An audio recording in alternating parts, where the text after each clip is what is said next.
ย้อนหยังการเพิ่มไม้หรือว่าการคูณเงินหลังจากที่เราขาดทุนไปแล้วจึงอันตรายทุกคนเบิ่งเคสนี้เป็นตัวอย่างอันนี้เป็นในกรณีที่ข้อยเปิดมีตติงเพจมื้อนี้เนาะติดลบขาดทุนไป5ไม้ติดถามว่า5ไม้ติดนี่ออร์เดอร์ทำอิฐนี่ข้อยไปเพียงแต่14เหรียญเท่านั้นบัดสุดท้ายติดลบไปฮอด400ปลาย434เหรียญจากที่เอาทุนมา444เหรียญเนาะเพื่อมาเก็งกำไรแต่คือเว้าเนาะบ่มีไผรู้อนาคตและก็บ่มีไผอยากติดลบแต่มันก็เกิดขึ้นแล้วเนาะสำหรับคลิปนี้นี่ข้อยอยากย้ำถึงความอันตรายของการคูณเงินของเราเนาะคือข้อยนี่วางแผนมาว่าข้อยจะคูณได้5ไหม5ออร์เดอร์ข้อยก็บ่คิดว่าตัวเองสิพลาดมัน5ไหม แต่ก็พลาดเนาะแต่ถ้าในกรณีที่ข้อยพลาดแล้วห้าไม่ติดข้อยก็พักเนาะก็คือพักเราก็สิบ่เทรดไปต่อถ้ากราฟงามเราก็สิเข้าไปเทรดถ้ากราฟบ่งามเราก็พักนี่แหละทุกคนเนาะว่าเรื่องการที่เราเพิ่มออร์เดอร์ใหญ่ขึ้นไปแม่นถ้ามันวินเราจะได้ทั้งต้นทุนกำไรกลับคืนมาแต่ในกรณีที่มันเสียนี่มันอันตราย เพราะว่าเราจะขาดทุนไปแบบไวและจำนวนหลายคือค่อยไปเนาะจาก14ขึ้นไป28ขึ้นไป56ขึ้นไป112ขึ้นไป200กับ24เหรียญติดลบขาดทุนเนาะอันนี้แหละคือความอันตรายในการเพิ่มไม้ขึ้นไปในการที่เราคูณเงินขึ้นไปหลายถ้าสมมุติว่าเราอยากคูณไปอีกนี่แน่นอนเราต้องไปไม้ละ 500ปลายเนาะ400ปลายก่อนเนาะ400 800 1,000ปลายอีกเนาะอันนี้นี่ถ้าพลาดเนาะก็คือเราเจ็บหนักเจ็บโตถ้าเป็นไปได้ให้พักพักก่อนในมื้อนั้นพักเนาะถ้าพลาดขนาดนั้นแหละพักก่อนเนาะสิเข้าไปเทรดห้องใหม่ก็ต้องเบิ่งดีๆกราฟบ่งามก็เทรดน้อยหนึ่งพักเนาะอันนี้ก็ต้องหักห้ามใจตนเองเนาะในเมื่อเราวางแผนมาแล้วเราก็ต้องเฮ็ดตามแผนให้ได้ อันตรายหลายทุกคนเนาะคือข้อยเองก็ยังเทรดมีได้มีเสียแต่ละมื้อกราฟมันบ่เป็นใจว่าเรื่องการเทรดใน Binary Option แฮ่งเสี่ยงสูงเสี่ยงสุดๆเนาะคนที่อยู่รอดในวงการนี้มีน้อยหลายเด้อทุกคนเด้อเนาะอย่าคิดว่าเข้ามาแล้วสิมีแต่ได้กับได้เนาะคิดผิดเลยยากเนาะยากหลายมันยากหลายเดะ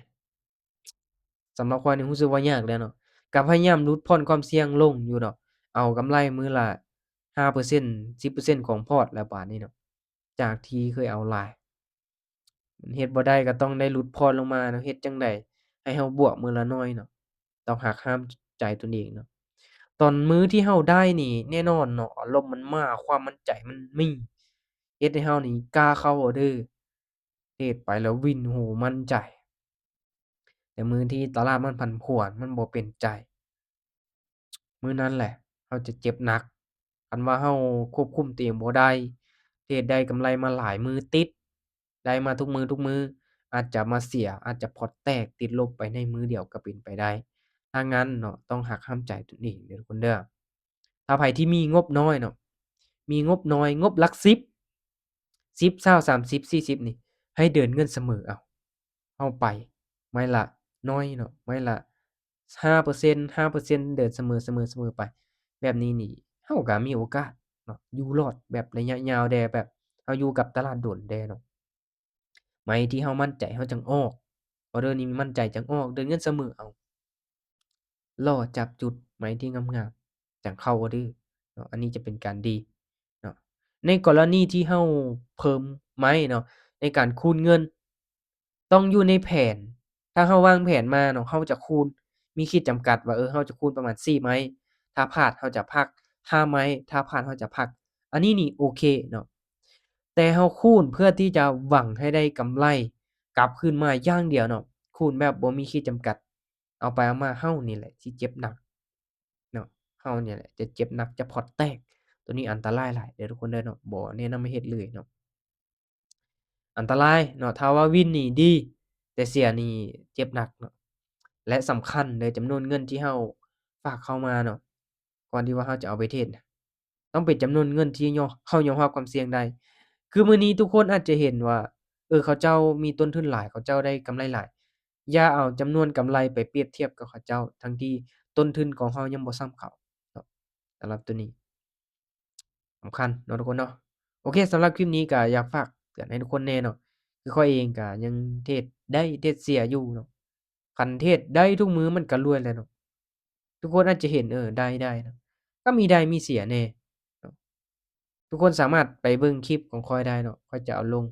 อยู่ในแอปแดงเนาะ บ่ว่าจะบวกหรือว่าจะลบถ้าคลิปนั้นมันบ่มีปัญหาวิดีโอมันโอเคมันบ่ค้างเนาะมันชัดเจนดีค่อยจะเอาลงให้เนาะส่วนหลายบางเทื่อมันจะค้างแน่เนาะสำหรับวิดีโอเนาะแต่ว่า Mac Hon นี่โอ้ค้างเนาะอันตรายก็ให้ทุกคนเข้าไปเบิ่งเป็นกรณีศึกษาเนาะในกรณีที่มีข้อผิดพลาดเราก็เรียนรู้จากข้อผิดพลาดจากคนอื่นไปนำเนาะเขาเจ้าเทรดเสียญ้อนตัวนี้มันเป็นแบบนี้คือเสียตลาดมันเป็นแบบนี้ๆเนาะ คือข้อยยอมรับเลยมื้อนี้เนาะกราฟมันสวิงหน่อยหนึ่งเนาะถ้าว่าไผที่ได้เข้าร่วมมีตติงจะรู้ดีเนาะว่าข้อยเสียในออร์เดอร์แบบใดเขาก็ได้เตือนเนาะให้ทีมงานให้เบิ่งกฎเทศซื่อๆเนาะเป็นกรณีศึกษาเนาะคือทุกรอบข้อยเน้นย้ำเป็นประจำให้เบิ่งกฎเทศซื่อๆเนาะถ้ามีงบน้อยงบบ่ถึงแล้วบ่แนะนำให้เทรดตามเลยสำหรับตัวนี้ข้อยได้เน้นย้ำเป็นประจำอยู่ในมีตติงเนาะ โอเคทุกคนสำหรับคลิปนี้ก็อยากฝากให้เนาะในกรณีที่อยากเพิ่มไม้อยากคูณเงินขึ้นไปหลังจากที่เราขาดทุนติดลบแล้วให้เบิ่งดีๆเนาะถ้าเป็นไปได้นี่บ่แนะนำถ้ามีงบน้อยเนาะอย่าใจร้อนเพราะว่าถ้าเสียมันจะอันตรายหลายเนาะสำหรับตัวนี้โอเคก็ย้ำว่าทุกๆการลงทุนมีความเสี่ยงสำหรับทุกคลิปที่ข้อยเฮ็ดลงไปในช่องของ Wanna Trader เป็นเพียงการแชร์แบ่งปันข้อมูลให้กับคนที่สนใจทางด้านการเทรดเนาะ บ่ได้เป็นการแนะนำหรือว่าชักชวนให้ทุกคนเข้ามาเทรดเข้ามาลงทุนตามแต่อย่างใดเด้อทุกคนเด้อย้ำว่าทุกๆการลงทุนมีความเสี่ยงตัวใดที่ผลตอบแทนสูงย่อมมาพร้อมกับความเสี่ยงที่สูงเด้อทุกคนเด้อ